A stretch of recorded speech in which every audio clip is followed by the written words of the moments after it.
Good morning all of you.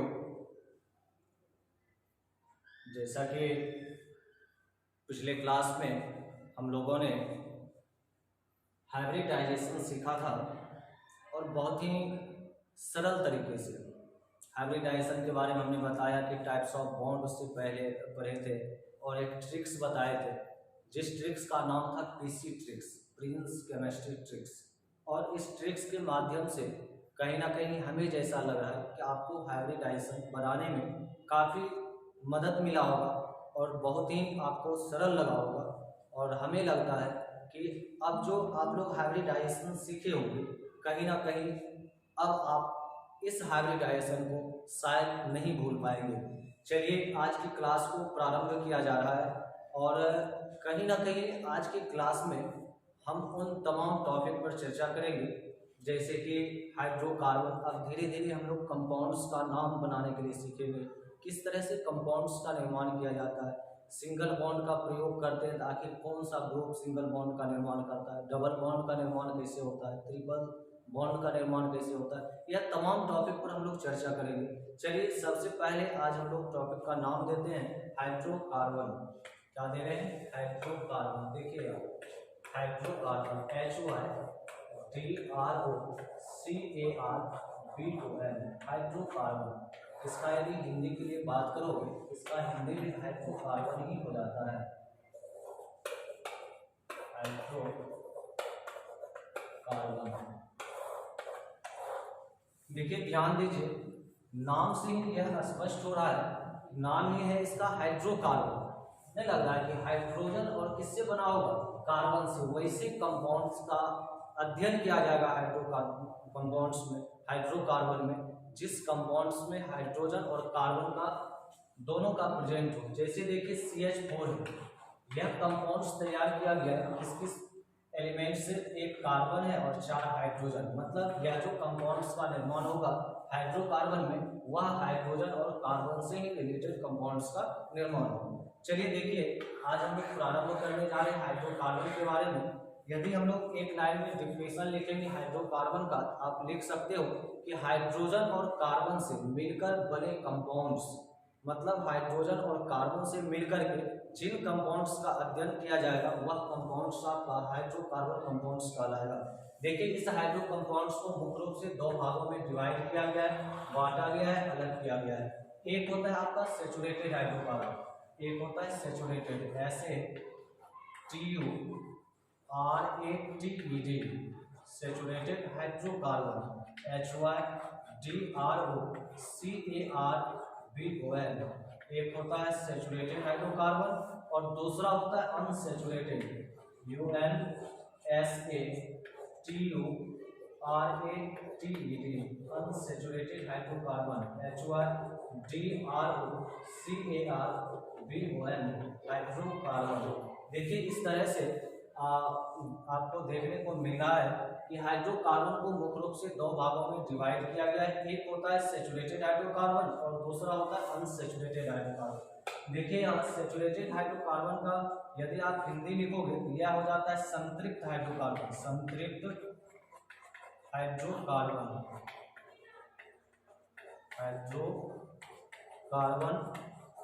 और इसी तरह से यदि आप अनसैचुरेटेड हाइड्रोकार्बन का हिंदी देखोगे तो यह हो जाता है असंतृप्त,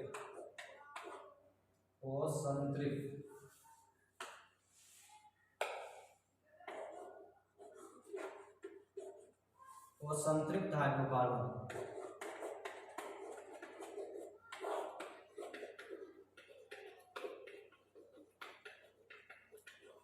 ठीक है, इस तरह से आपको देखने को मिल रहा है कि हाइड्रोकार्बन को मुख्य रूप से 2 भागों में डिवाइड किया गया है। एक होता है सैचुरेटेड हाइड्रोकार्बन और दूसरा होता है अनसैचुरेटेड हाइड्रोकार्बन।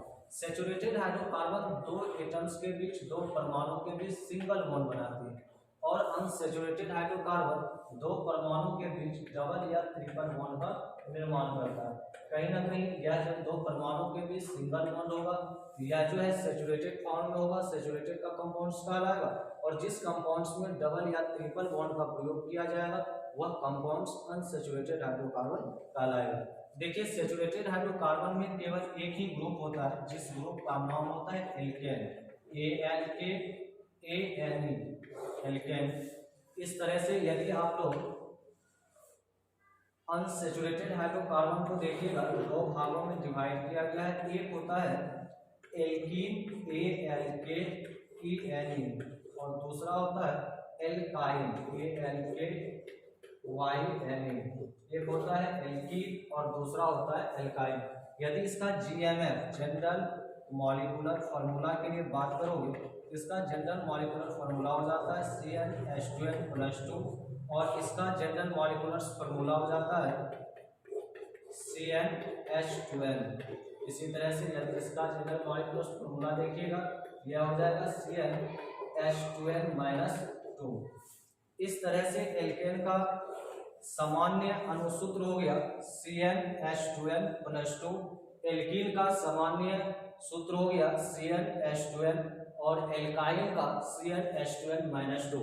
इस तरह से तीनों का देख रहे हो, ANE जोड़ेंगे या कौन सा ग्रुप हो जाएगा एल्केन, और CnH2n+2 जोड़ेंगे तो यह हो जाएगा एल्केन का जनरल मॉलिक्यूलर फार्मूला।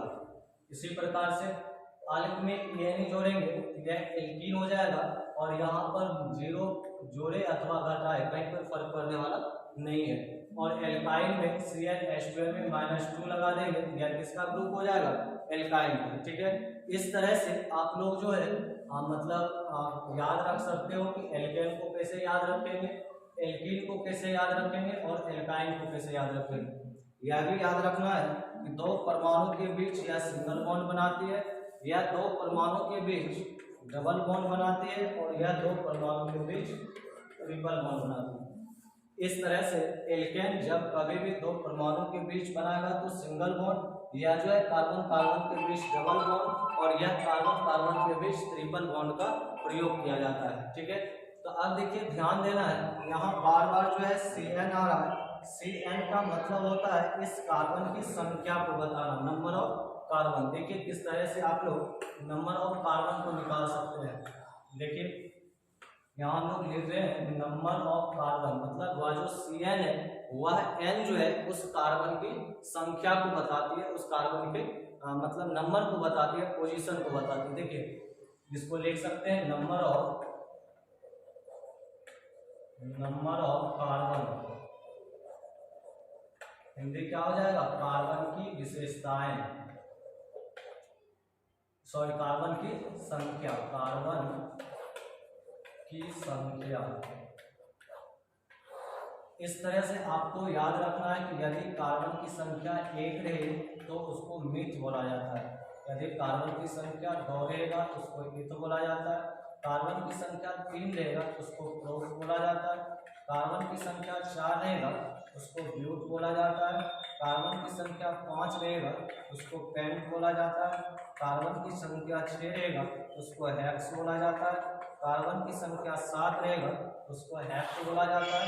इसी तरह से कार्बन की संख्या 8 रहेगा तो ऑक्ट लिखेंगे, कार्बन की संख्या 9 रहेगा तो नॉन बोला जाता है, कार्बन की संख्या 10 रहेगा तो उसको डेक करते हैं, कार्बन की संख्या 11 है तो उनको अनडेक पढ़ा जाता है, कार्बन की संख्या 12 रहेगा तो उसको डू डेक पढ़ा जाता है। ठीक है, कार्बन की संख्या 13 रहेगा तो इसको ट्राइडेक पढ़ा जाता है, कार्बन की संख्या 14 रहेगा तो इसको टेट्राडेक TETRADEC टेट्राडेक पढ़ा जाता है। और इसी तरह से कार्बन की संख्या 15 रहेगा इसको पेंटाडेक पढ़ा जाता है, PENTADEC। ठीक है, यदि 16 कार्बन रहेगा तो इसको हेक्साडेक पढ़ा जाता है, यदि इसी तरह से कार्बन की संख्या 17 रहेगा तो इसको हेप्टाडेक पढ़ा जाता है, कार्बन की संख्या 18 रहेगा इसको ऑक्टाडेक पढ़ा जाता है, ऑक्टाडेक।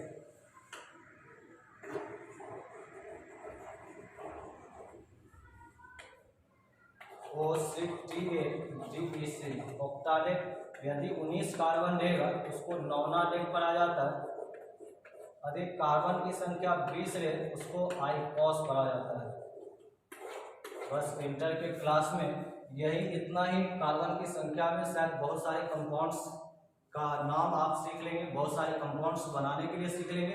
तो चलिए इस प्रकार से आप लोग कार्बन की संख्या को यदि मतलब यहाँ याद रखते हो तो कहीं ना कहीं सबका जो ग्रुप धीरे धीरे बनेगा। देखिए एल्केन का पहचान क्या होता है, एन, एल्केन का पहचान होता है एन, और कार्बन की संख्या एक रहेगा, इस एक में एन ही लगाइएगा, इसका नाम हो जाएगा मीथेन। ठीक है, इस तरह से आप लोग ईथ में एन ही लगाइएगा तो नाम हो जाएगा इथेन, प्रोप में एन ही लगाइएगा तो इसका नाम हो जाएगा प्रोपेन, यदि इसी में ईएनए का प्रयोग किया जाए तो इसका नाम हो जाएगा इथीन। ठीक है, इसका नाम हो जाएगा प्रोपीन, ब्यूटीन, वाईएनए का प्रयोग करेंगे तो इसका नाम हो जाएगा इथाइन, प्रोपाइन, ब्यूटाइन। ठीक है, इस तरह से आप लोग इसका प्रोनाउंसिएशन ले सकते हो। ठीक है, अब देखिए हम लोग जो है आगे बहुत ही महत्वपूर्ण टॉपिक पर बात करने जा रहे हैं। यह सब चीज यदि आप सीख लेते हो कहीं ना कहीं नॉमेनक्लेचर, जो नामकरण कंपाउंड्स का आगे हम बताने जा रहे हैं, वह सीखने में आपको काफी सहूलियत होगा और कहीं भी किसी भी प्रकार की कोई समस्या नहीं होने जा रहा है। चलिए ध्यान दीजिएगा, अब जो हम लोग पढ़ने जा रहे हैं उस टॉपिक का नाम है नॉमेनक्लेचर, NOMENCLATURE। नॉमेनक्लेचर का हिंदी होता है नामकरण, नॉमेनक्लेचर का हिंदी हो जाएगा नामकरण। ठीक है, इस तरह से आप जो है आप किसी भी